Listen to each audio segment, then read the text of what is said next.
Hey y'all, I'm Courtney. And I'm Sarah. And this is Bodice Tipplers, the podcast where we read all the books we used to steal off our grandmother's nightstands. And then we drink about it. Hey y'all. Hey y'all.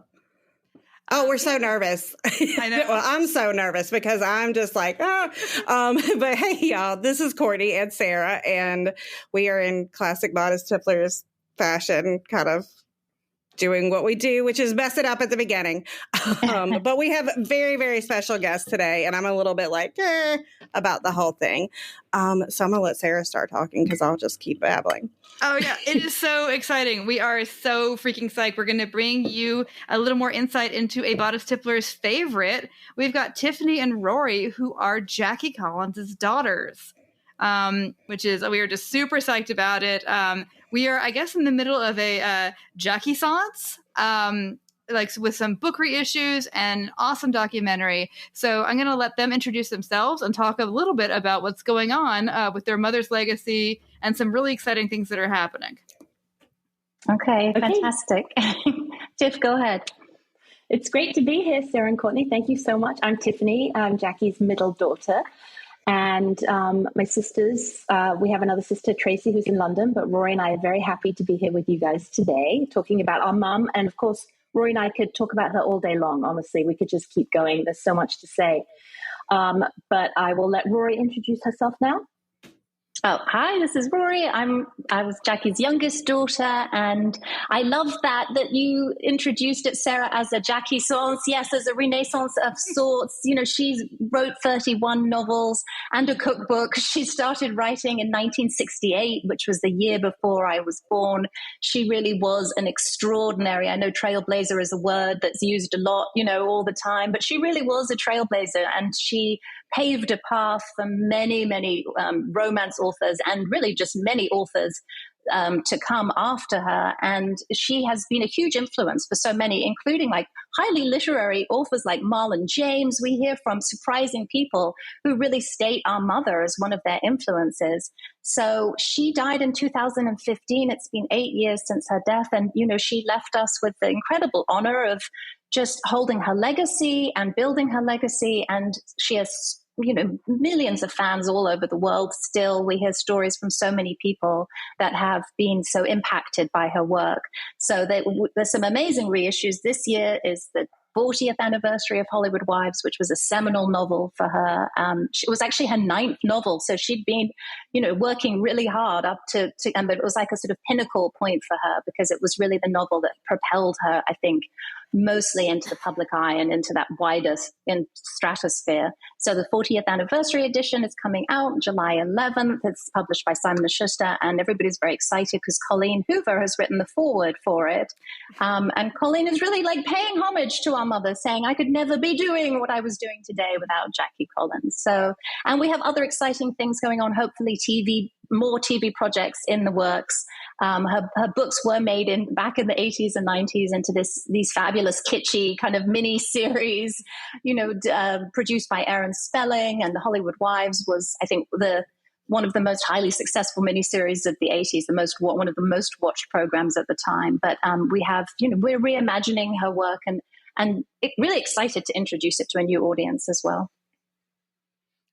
That's so exciting. I think it is fascinating and so on point that some brilliant person in marketing got Colleen Hoover to do this introduction because what a brilliant way to introduce your mom's work to younger millennials and Gen Z women who are probably tired of hearing that the books that they love tired of hearing them getting dragged to the dirt in the media constantly by people, who were giving the exact same criticism to them that your mom got all the time.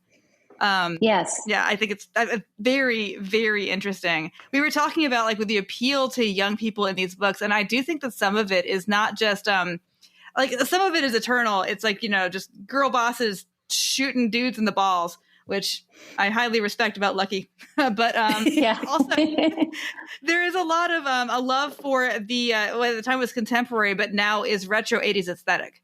That these books have this 80s excess. It's like Dallas. I won't say Dynasty. Yeah, like I have this like the idea of wealth in the 80s and the way that your mom dressed and how she presented herself as this shoulder padded leopard printed lady, like that I think that like a lot of younger women are just like really really interested in that entire thing, which at the time was like a contemporary thing, but is now entirely, sort of like a time capsule of a specific kind of wealth that I think that, I'm just really interested to see if the young people are like, how they respond and what the TikToks look like. Yeah, because the 80s is in again. It's, it's always gone in and out, but right now it's in again and everybody loves anything 80s. And, she was the quintessential leopard print, she'd been wearing that since the 1950s. And she wore it even when people said leopard print is out. She always wore it. So that was like her armor almost, her leopard print. But it is really interesting for us because we, one of the reasons we want to continue her legacy, we want to gain new readers. We want the Gen Zs and the millennials who haven't really read her to discover her because they will love her because she is so timeless. You can be reading one of her books and it was written, 30, 40 years ago, and it feels like you're reading a contemporary book set in the 80s. That's what's so great about her writing and her novels. They are timeless. Well, I think what's so great about her, again, and I'm wearing some leopard print and a kind of otter because my grandmother, and again, this is how we kind of got our podcast going, was obsessed, had all the Jackie Collins books. And so I'm a little like, but I think what's really great about, she's timeless, but she was also so forward thinking. And I think what's really interesting and wonderful about her is in so many interviews, she's asked about the sex. And, she's writing from this kind of really, while it's, obviously dialed up a little bit, but this really truthful place. And, I think especially like with the Time's Up movement and things, talking about, how producers are. And, she's derided kind of like in these interviews for writing, you're writing smut, you're writing about people having sex with children. And all of these things are coming out. And she's kind of like, I told you so, I think that's really, she gets put in this one place of being excessive and being over the top and being Sex and the City glamour. But she was doing that obviously before Sex and the City, but she's also giving real stories out there. And I think that is so important. And I think it's something that a lot of people can resonate with, is taking that power back in their own way. Yeah, Courtney, I think that's absolutely true. And, we haven't yet mentioned the documentary, but there was a documentary made about her life called Lady Boss, the Jackie Collins story, and it's on Netflix in the US. And you can watch it other places around the world on iPlayer in the UK. But what was amazing about this documentary is that they went through all this old archive footage and they purposefully, the director really had a vision. She wanted to show a more dimensional side of our mother. And they also wanted to show what she was up against. And she was, particularly in the 70s and 80s, she was always being interviewed by men.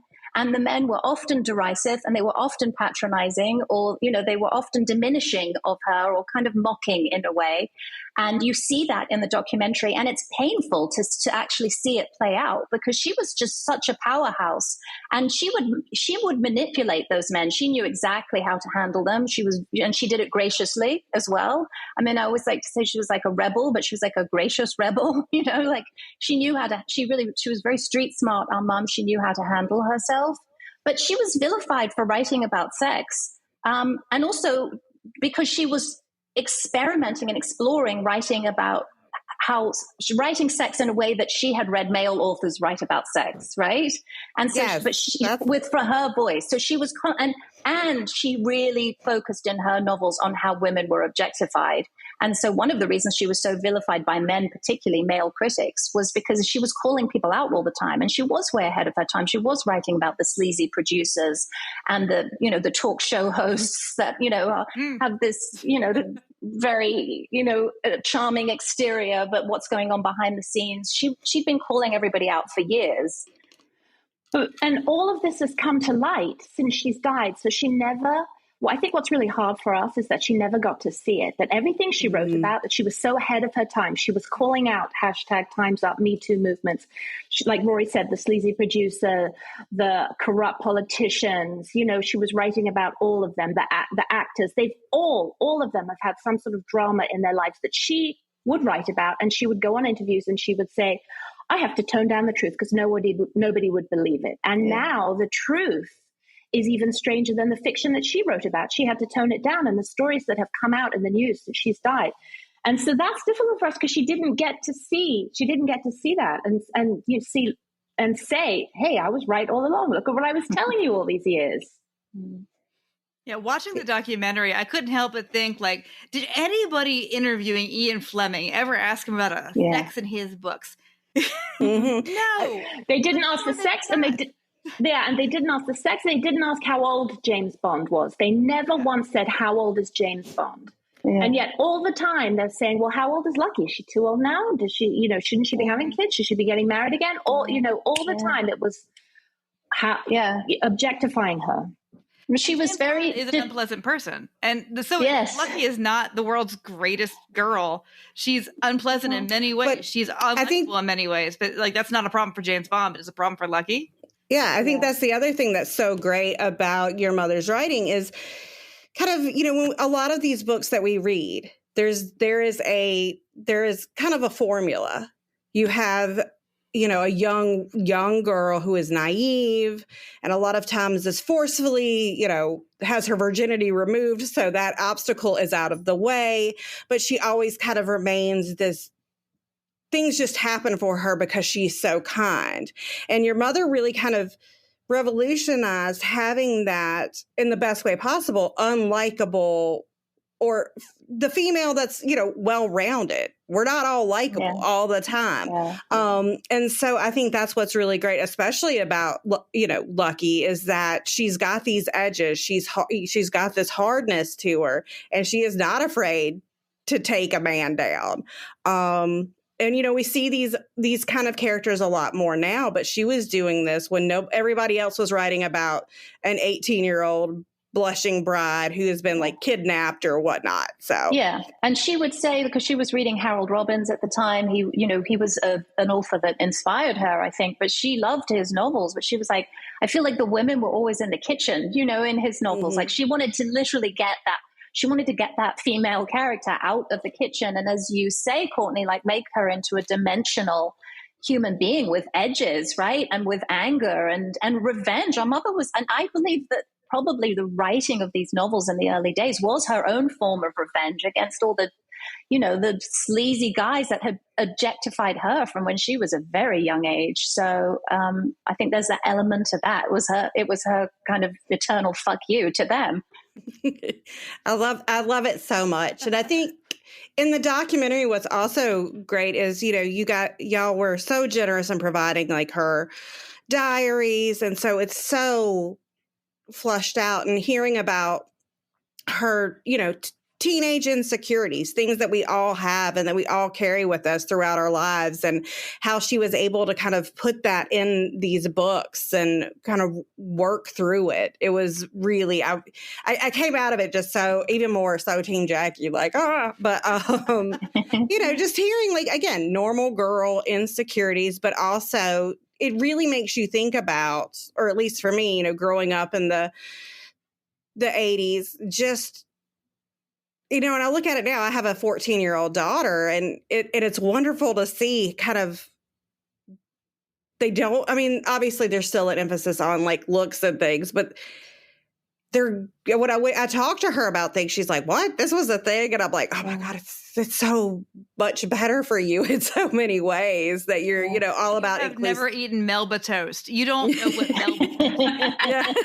You know, so, your mom was never on the kind of Weight Watchers where you made ketchup. Yeah. Yeah.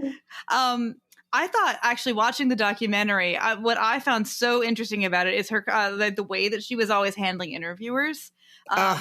Because, okay, it would be very tempting, I guess, to apologize or to make your books into something that they're not, because you're being attacked, right, by these people who are essentially calling you immoral. But no, she never apologizes for her book. She's always very polite, but she always says very straightforwardly. And I actually hate that, like, in the beginning they have that kind of famous interview with her and Barbara Cartland, because like in the actual interview it goes on and she wrecks her. She puts her like under the ground with like, yeah, you read my book and so did everybody else. Like, you know, you talk about this, you say that I'm trash and I'm sleaze, but you read the books and everybody reads the books, which is why I go home and cry myself to sleep on a big old pile of money.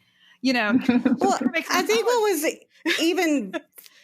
what was so good about that interview is, you know, Barbara Cartland, who also has her armor on with her, you know, the chiffon and the face, terrible makeup.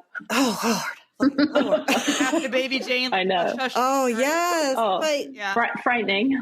You know, and I think what I really took away from that interview in particular is, you know, Barbara Cartland is going in on it and talking about, well, people are having sex on beds. And, you know, your mother says, well, yes, that's what people do. They have sex on beds. And don't you want that in a marriage? And just how deftly and graciously and gracefully she handles these constant, you know, people coming at her from all different angles and making, again, like as you said earlier, right, the diminishing of, you know, the work that she has put into this, because it is, you can tell she was a hard worker, that she had a work ethic. And I think that that's one of the things that nobody really addresses is, you know, that it's not just sitting down and this just comes out in a day. Like, to write the novels that she wrote, the length that she did, her work ethic had to be absolutely incredible. And I watched one also it was her and I think Bryant Gumbel, and, you know, him kind of saying something like, well, you might say too much about, I think the other thing that's interesting is the way that she teases that books are about people, but won't say who. And he's like, well, aren't you a pariah in, you know, social settings? And she's like, well, you've come to my house, am I? And him just kind of be like, oh, you know, so she was an amazing self-publicist as well. Like, just, she knew the kind of, you know, she knew what she wanted people to see. And I think it's just absolutely incredible.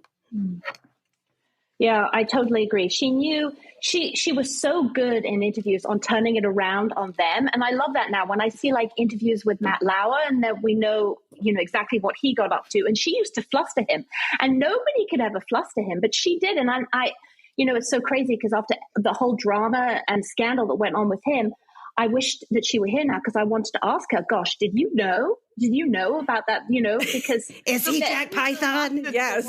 Yeah, right. There was so many stories going on. And she would say she wouldn't base it specifically on one specific person. Right. It was sort of a mixture of everybody, all these stories that she would be told and other stories that she would hear. But, you know, people loved it because they used to call it the guessing game. They would love to, you know, come and guess and see who it was in a Jackie Collins novel. And I think, you know, I think a lot of these guys, I think they didn't read her. I think honestly, they just heard the rumors of what the books were like. So they'd go into an interview and it was a totally preconceived notion of who she was and what she wrote. You know, there's even an interview of Oprah calling her smutty, and she goes, "Oh, smutty, come on." And Oprah's like, You're right. I'm sorry. It's sexy." It's like, probably Oprah didn't read her, you know. It's like they have these preconceived ideas. So, but she had great comebacks for them, because she used to say, my biggest critics are those that never read me. And then when you read her, you realize that it's not all about these little sound bites that people are talking about. There's a whole story there, an intricate story. Like we said, she was a storyteller. Yeah. That seemed to be a thing, particularly in interviews. I mean, she was extraordinary in terms of that she saved her whole archive. So we have every television show she was ever on. She had, you know, initially kind of, you know, put it on a VHS tape, and now we've had everything digitized. But there's hundreds of hours of them. She appeared on so many interview shows, hundreds of hours of her being interviewed. But it is interesting to see now how she handled those interviews. And as Tiff said, you know, how she would turn the tables And also how she held herself, how she, because what would often happen is that they would say, "Oh, let's open the book and read one of the, the sexy scenes." And she would always say, like, "My books are not just about sex." Like, it was always misrepresented. Like, you were basically going on a pornographic journey if you were opening her book, which is fair enough, but that's not. She was a storyteller. There was an intricate plot always, and there was a whole cast of characters. She was such a character-driven writer, and that's what she was led by. She used to say, the characters, they lead me. I don't even know what's going to happen. She didn't write outlines. She had a vague idea. She would come up with a title, and then it's like she was just off, and she'd say, "I want to take my reader on a wild ride." But I think it was actually a kind of wild ride for her as the writer as well. Yeah, I saw it. Yeah, where she talked about her process and, getting up early and writing and just, kind of knowing who the person is and where they are and letting them take them from there. But I think it is interesting because when you brought up, going to a page and here's a sex scene, Sarah and I were talking about this before. Nobody did that with nobody. Again, I know it's something we keep coming back to, but nobody pulled, Stephen King's It and pulled it to a particular page where, there are underage children, doing things. And again, I think the stuff that, the things that she wrote about, again, come from a much more, obviously, because, we're not fighting demon clowns, authentic place about, the things in boarding schools or with producers. And so I do love this idea of the Jackie Sance. And the documentary is just so powerful and open and vulnerable. And for, for y'all, how was that journey for you? Because, she's such a larger than life person, and you were the ones that, this was your mom. So having, how was this process for the three of you, but for the two of you? Well, she was larger than life. And we wanted her story told. She left, like Rory said, this incredible archive behind. And when we were going through it, it was so overwhelming because we would just find one treasure trove after treasure trove of amazing pieces of letters that she'd received and photographs and videos. And there was just so much there. And we all looked at each other and we just said, there's got to be a documentary made about her. And it was interesting because it was a really interesting process. We didn't know if it would get made, but the producer, Lizzie Gillette, and the director, Laura Farry, Laura was a quintessential Jackie fan. She was one of those girls that was reading Jackie under the covers at school or at home that nobody knew about and getting her sex education from her. So she loved her. She wanted to go behind that curtain. Lizzie, on the other hand, knew nothing about her. And when she started to do the research, she fell in love with her, as this happens with those that don't know about her, that know nothing about her. And it's not just the books. When you hear about the rest of her life, and that's why it was so important for us for her story to be told, because we thought that would be a really fitting legacy for her and to honor her in that way. And it's been really wonderful because people have just really loved it. It received a Royal Television Society Award in the UK, a nomination. Oh, and it won too, didn't it, Rory? No, it won, yeah. Oh, that's fantastic. Yeah. And it's got 100% on Rotten Tomatoes. And, we just feel we'd love for more people to see it because it really tells a whole story. Yeah. And it was quite a nerve-wracking process, and you do feel incredibly exposed and incredibly vulnerable. And I felt like I was in silent conversation with her, like, are you okay with this? Like, we had, she entrusted us with her legacy essentially. And we've had to make some decisions that she might not necessarily have made, but she did trust us. And those decisions came with, a lot of love and huge amounts of respect for her. But we know that she only showed one side of herself to her readers. And we wanted to show her as a more dimensional woman who was vulnerable and who had suffered. She writes a lot about trauma in her books. Mm-hmm. And one of the reasons she writes a lot about trauma is because she had experienced, her own share of trauma. And so, we wanted to show, like I said, just different angles on her. And I think that's why people find the film so compelling. And they're also quite surprised by it. They think they're going to get some glossy, piece, like, looking through People magazine. And it actually has a lot of psychological depth, the film. So that's what I love about it. But yeah, it's a crazy process. I mean, it's not for the faint of heart. We were nervous. We I were. can't even imagine what it would be like, for, my father is dead, and the idea of going through his stuff and doing it, and even the stuff that is hard to remember, being on screen and being interviewed about it would be incredibly difficult for me. I can't even think about what that must have been like for you. Yeah. I mean, I had to I'd take to my bed for a week after that interview. Oh, yeah. I was and also I went into huge amounts of oh my God, what did I say? And did I say too much? But, at the end of the day, they use a snippet. They interview you for 10 hours and then they use 5 minutes, so it was intense. Yeah, it was. And it was a huge risk. They had told us at CNN after they saw the film, they said, you girls took a really big risk, but you're really lucky because it paid off. Because we didn't have a say in it. We weren't producers. We didn't have any control over it. Yeah, but we really trusted them. We really did. We sort of handed it over to them because we knew that they would take good care of her. And they did. So I felt that in the film, that it was made with a lot of love, and and that's I wouldn't have watched it even if though we were told to watch it before the podcast. I would not have watched it if I felt that it was not made with love, and that it was in any way disrespectful or trying to get at something that she wouldn't have wanted. Sorry, I would have been unprepared.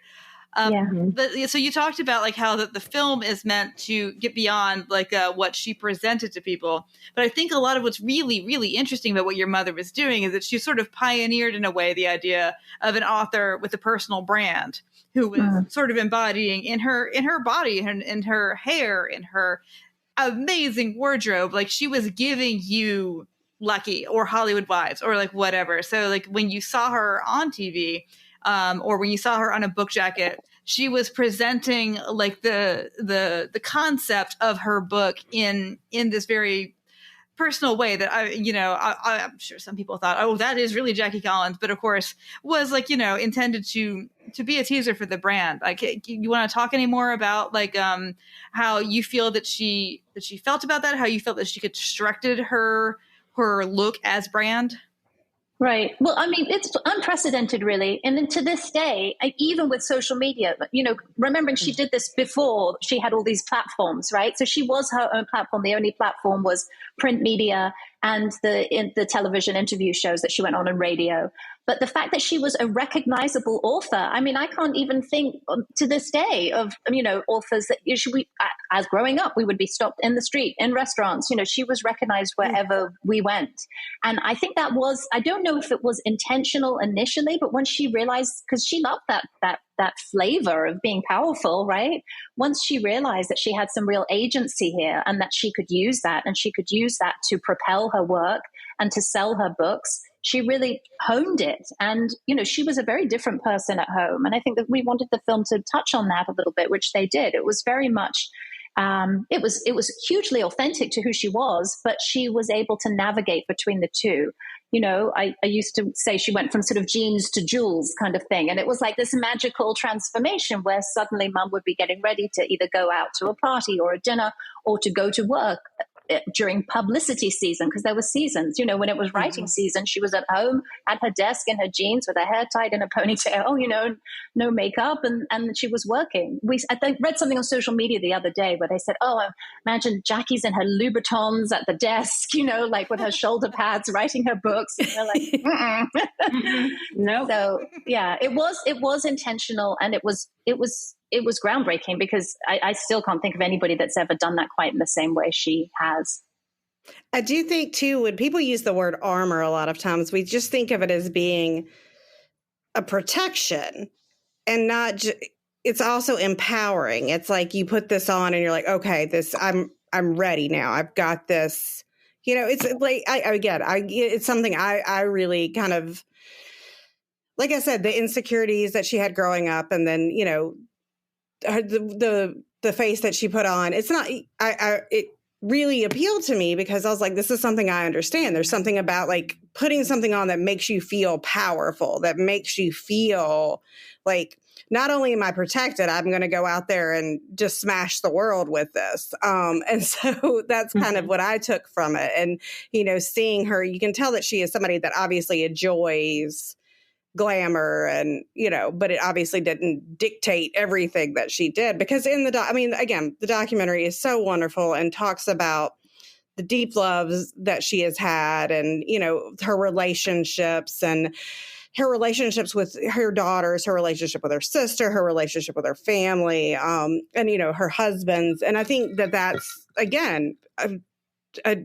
credit to y'all because like Sarah, my mother has passed, and it's so, and it was 6 years ago for me, but it's so hard to, you know, thinking about putting that out there and thinking about how the emotional labor that y'all put into this is just really another credit to your love of her. And also, I think it's one of the things that should be noted for this project is it's not easy to revisit some of these things. And can be just, like you said, laying in bed for a week. It's so emotionally draining. Yeah. So I really commend your bravery to do this, because I feel like the documentary is a love letter to your mother, and I think it's so wonderful. And it's a love letter not only from y'all, but also like people like me who grew up kind of obsessed with these stories, and, you know, I love everything about it. Again, her own personal branding is the most amazing thing, because like the leopard print, I'd be like, ooh, this is going to be a good one, you know? So, you know, just if she was a part of a lot of people's, you know, not only childhoods, but adults. So I think that it's fantastic. And I think, again, what's really interesting about it is that, you know, there was kind of in the 90s, this idea that feminism had to look one certain way. And now we're kind of rolling back to be like, feminism is really essentially like just empowering women, and however women feel empowered is what they should be doing. And so I do think it's time for the Jackie Science. And so kind of speaking to that a little bit, I am interested in how Gen Z and millennials will react to her novels, and like we've talked about, her whole aesthetic. So yeah, I mean, the documentary it touches on that, because it shows the adversity that she went through in her life, and also, you know, personally the adversity, and then the criticism that she went through in her professional life. But I think at the end, it shows that you can be strong, you know, and I think that was what she wanted to get across to her readers and to her fans. She wanted to give women that empowerment and that confidence that they could have, that they could be strong themselves, that they could be, you know, the power of their own confidence. Do you know what I'm saying? Well, I think, you know, what was interesting about her is that she was very accessible, you know, even though she had all the glamour and she was so beautiful and the jewels and everything, you know, she was a bit of a contradiction, because she wasn't intimidating. She wasn't a diva, right? Like, people, if you sat, I mean, you know, you both, she would have loved you. I mean, she kind of died before podcasts had really had their day, but she would have been on every podcast possible. She would have, you know, she loved connecting with her readers. She loved connecting with her fans. You could sit down, you could have a cup of tea with her and a biscuit and, you know, talk about anything. And she used to say, well, people treat me either like a psychiatrist or a bartender, you know? So I think, Courtney, I'm going on what you said about how she became like almost like in the fabric of people's worlds. Like, they felt that they knew her, as we do when we really admire or love somebody, but she felt like a friend, particularly when you're reading a book. You open those pages and you just fall into that book, right? And with her work, you fall in and you cannot get out until the last page. Like, it's just, you know, consumes you. So I think people felt very like relationally connected to her. And she was great to her fans. She understood that she would not be where she was without her readership, without her, but people just, you know, adored her. And she was so grateful for her fans and her readership. Yeah, that's where I was going with that, was that when we look back on social media and all of the comments that we received from her fans, like, people felt like they had lost a friend when she had died. Like they were so devastated because she connected with fans on a different level. And like when you do go back to her interviews and her TV shows, I never saw anybody do this during an interview when she would be talking about being a strong, powerful woman. And then she'd look at the studio audience and she'd go, right, ladies? She would interact with them. So even though she wasn't like personally interacting with them, she was on these TV shows. She was welcoming them in. And so that's why so many of her fans and her readers felt like they lost a friend when she passed away, because she was so inspirational to so many of them. So it was such a great loss for them. I think what's also interesting, and you know, when in the email about that we got, you know, about the reissue, it was, you know, it said something like before the Kardashians, before Sex and the City. But what the biggest difference is those brands, the Sex and the City, the Kardashian brands, are built on exclusion. Like we are so like, or at least in my opinion, but you know, again, your mother was inclusive. Like you felt connected in a way that you don't feel to those other, you know, with Sex and the City, which is all about these brands that you can't have and, you know, but trying to make you think that you can, where it's, you know, she always she was in on it with you, like the Gucci, you know, like all of these things. And I think that is something that is incredibly special and so nuanced. Yeah, her responses in interviews, I'm fascinated by the interview footage in the documentary, are always like what you wish you would have said later, you know? Like she says the thing that like, if I had time to think about it. Yes. Like, so like she says the thing that you would have said, but smarter and funnier. You know, like I absolutely love her about it because she doesn't at all come off as unapproachable, or even though, which is hard to do when you are wearing 80 pounds of Aquanet. And, I mean, like when you are dressed in this like costume, like this genuine costume, that you really seem like so approachable even on camera is fascinating. And Courtney said something a bit ago that I was like, oh, that explains why I was so mad when I was watching this thing. Is that you said that that she was obviously a really hard worker. Several male interviewers ask her throughout this thing, and they're like laughing. Like, so you did a lot of research for this, or like, did you do all the sexual positions for this? As if because they think that what she does is not work. That she thinks that like, oh, because you know famous people, that writing about Hollywood is not work, and because everybody has sex, that writing about sex is not work. When why don't try writing a sex scene that works and is not hilarious, and that like that is a good piece of writing. It is not easy at all. But like the idea that her work is utterly devalued by many interviewers in this because they don't see it as labor at all, because it's something that is familiar to her. Is thank you for saying that, Courtney, because now I understand why I'm so mad. Yes, as you should be, Sarah. And I mean, we feel the same way. When we watched the documentary, we hadn't seen some of that footage, and I found, I was irate. I mean, the disparagement that she had to contend with. And again, as we've said many times now, how she would just, keep herself composed, but she was standing her ground. She always stood her ground. She was never going to be beaten down by these critics or these haters. I mean, like I said, she had this very defiant streak running through her. She wasn't, I mean, she would say herself that Lucky Santangelo was like her alter ego. She didn't have all aspects of Lucky, but Lucky, she used to say, Lucky is who every woman wants to be. And I was like, well, I think Lucky is exactly who you want to be. I don't know. Like, I don't want to be Lucky Santangelo. But what was interesting was that was exactly like she was able to weave all these threads of like, okay, what are the components? What are the ingredients of a woman who's really going to, not take any shit, who's going to kick butt, who's going to be powerful, who's going to say what she wants, who's going to have sex whenever she wants to have sex and not have to explain herself, or, and who's not going to be at the mercy of all these males around her. And so I think there's that element as well. So yeah, when we do see her getting taken down by these men, she always gets right back up. She doesn't allow it to happen. Yeah, and personally, she didn't allow it to happen either. Like I was trying to remember that one specific interview you're referring to in the documentary, because I don't remember it and I don't remember seeing it. So when we watched it for the first time, it was like a stomach punch. It was just like I was just so horrified. And the thing is that she didn't talk about it. I don't ever remember talking about it. She'd always come back and talk about interviews that had done well and had gone well. Did you see me do this? And wait till you see this interview. And it was great. I don't remember her talking about that because she didn't let it get her down. She wasn't going to go there. That was a complete entrapment, that interview. And she didn't let them do what they wanted to do, what they were trying. I don't even know what it is he was trying to do. It was just awful. Yeah. But that's a whole theme. You know, she goes through this adversity and she never lets it affect her. She never lets it get her down. She just keeps on going. Yeah.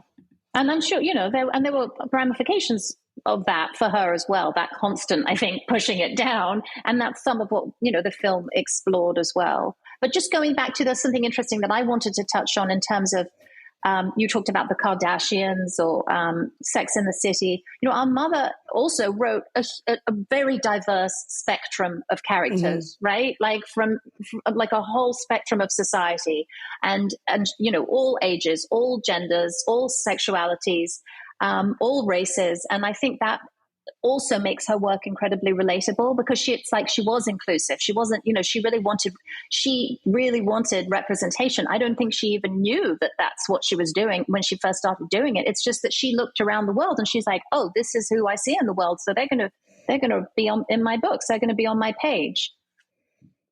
Yeah, I think it is a really good point because I remember specifically reading these books, and you know, at the time they were probably the most, in comparison to the other books I was stealing from my grandmother, which were like the Harlequin romance, were the books that had the most cast of characters and like cast of characters that are different. So I think that's kind of, she kind of made that path for people to put,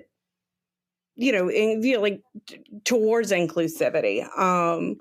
And so I think that's a great point, too. I think also there's another thing I think that's very interesting, and it's specifically dealing with the two of you, is her as a mother. I love the story about, going to the boarding school and being picked up in the Mustang with the orange mink. And, how that must have been, one, amazing to have this person as your role model, but also like a lot to live up to in a way as well. Like where you're like, Mom, can you not just come get us in this?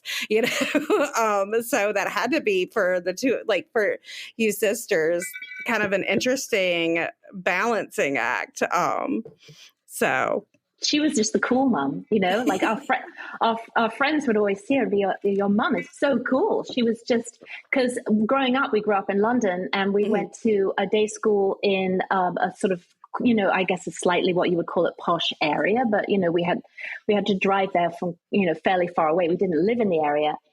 And she would show up in a super cool American car that they'd had shipped to London, and really cool outfits. And I remember all the mothers would just be sort of staring at her, or sort of standing on the playground, like checking her out and talking about her. But, she was just lovely. She was so friendly to everybody, and she was very normal. Like we like to say I used to get asked, especially when I was a teenager in the 80s, so much, what's it like being Jackie Collins' daughter? Like what Rory said, they thought it was like all diamonds and tiaras and chauffeurs and nannies and all of that. But we had none of that. She was so down to earth and so normal with us. She used to cook dinner and breakfast all the time. She would make us our packed lunches. They'd be the same every day. I'd always be so sick of getting the same granola bar every day. So it wasn't for us. It wasn't that very glamorous, crazy life that people suspected that we grew up with. It was much more normal. Walking the dogs, doing the chores, all of that. I mean, I think it grounded us. It was confusing at times. I remember particularly when she got dressed up to go out at night. She had her kind of signature pantsuit long before Hillary Clinton, long before Pantsuit Nation. Our mother was wearing these fabulous suits.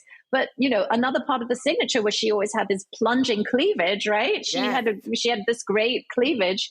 And I remember as a young child, always trying to before she went out, I was trying to pull up her top, and I'm like, don't show so much cleavage. I was like the prude. I don't know if you've ever seen Ab Fab with Jennifer Saunders. And so we used to laugh about that because she was like the teenager sometimes and I was like the mother. So oh, I love it so much. So tell me though, did you get to try on the outfits? Did you get to play dress up in the closet? I remember distinctly always going around in her high heels and falling down in them. Yeah, she had the most incredible selection of high heels and clothes. And it's so funny because we don't understand. She didn't keep her clothes. She kept everything else. She kept everything else. And if she'd kept her clothes from the 60s and 70s, I mean, those would have been incredible. But for some reason, she didn't.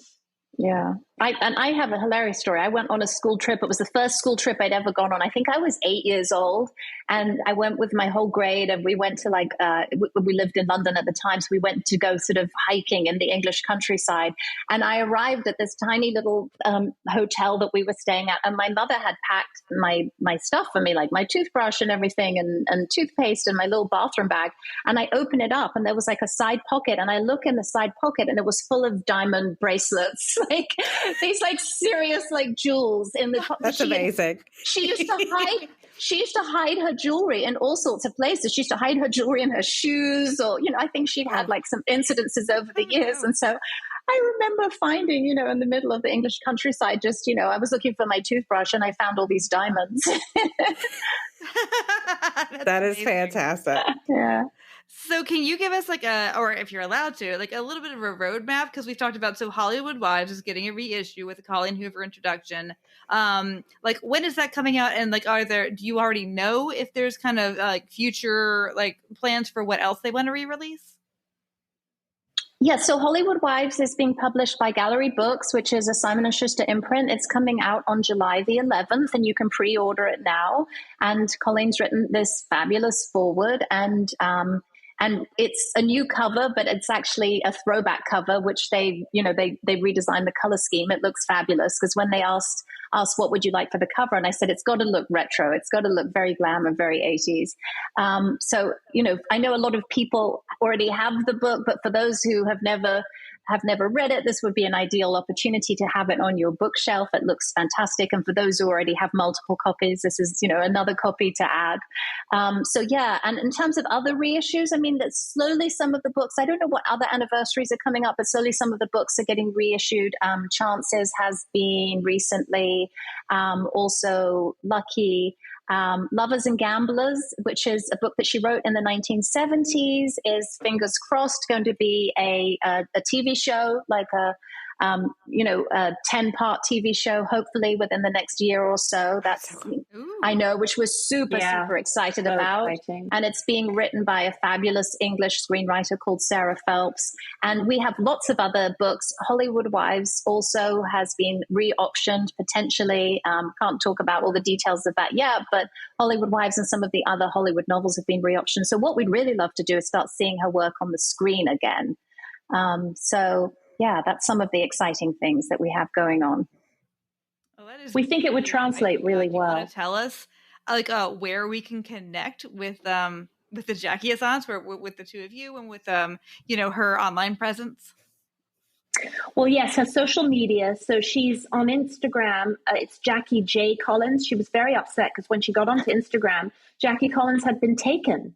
And she, we don't know who took it. How dare they? So, how dare they? I know. So she couldn't get it. So for Instagram and for TikTok and also Twitter, it's Jackie J. Collins. And we've slowly been trying to grow it. But what's been great is because, like we said, we have this treasure trove of every interview that she ever did.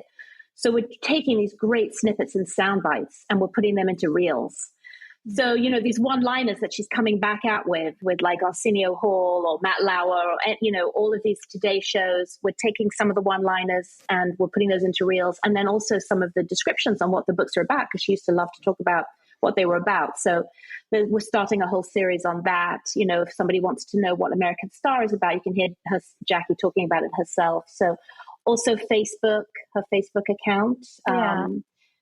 And we redesigned the whole website. So actually the website is also part of the archive. So we've got lots of old print interviews, and also there's a YouTube page where a lot of her interviews have been uploaded to the YouTube page, and the website has a whole gallery of photos and links to all of the books. So if somebody really wants to go on a deep dive, deep Jackie dive, the website is a great place to start.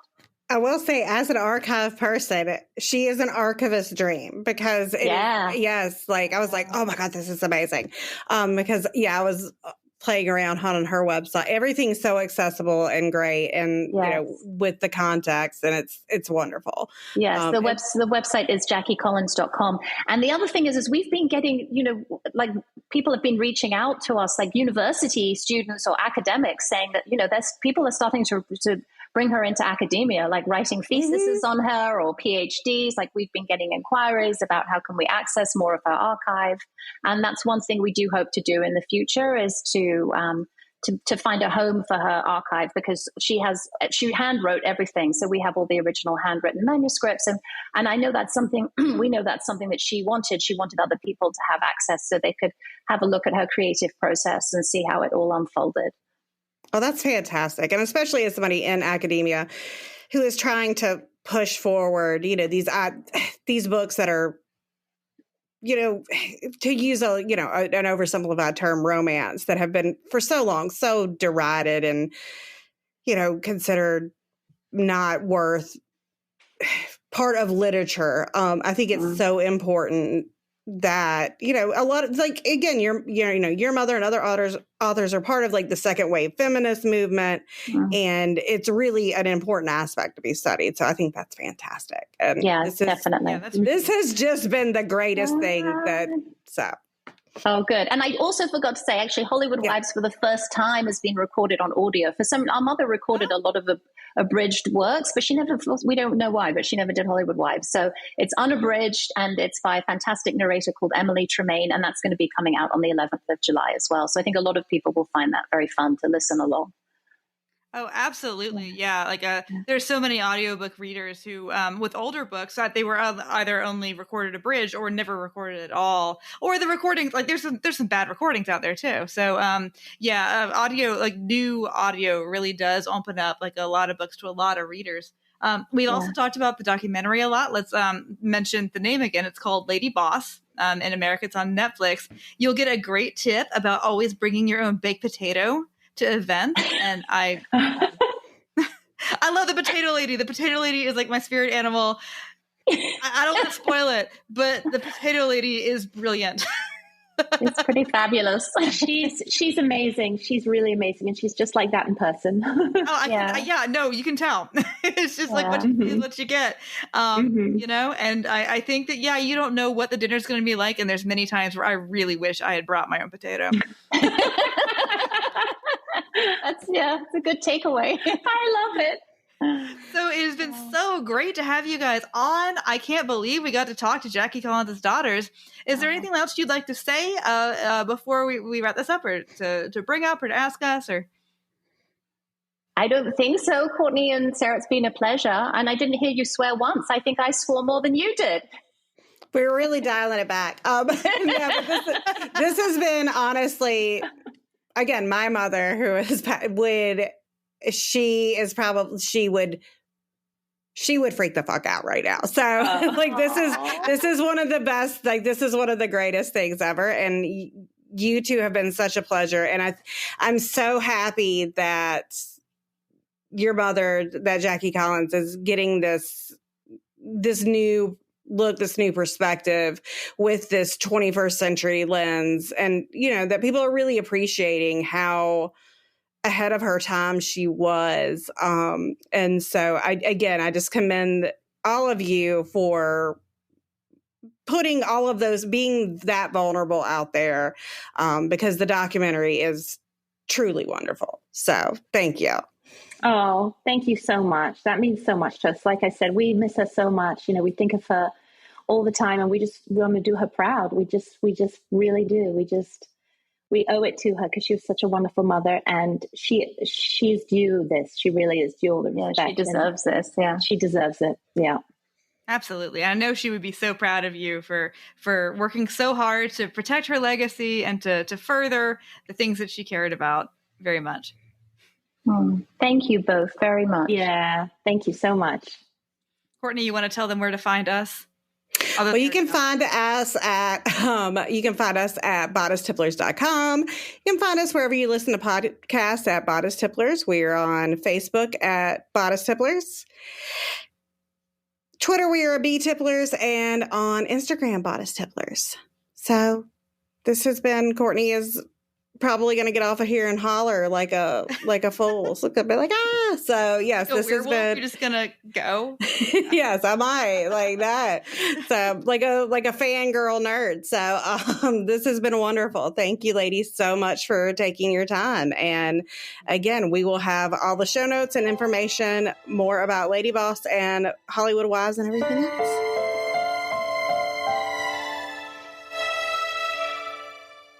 Bodice Tipplers is part of the Frolic Network.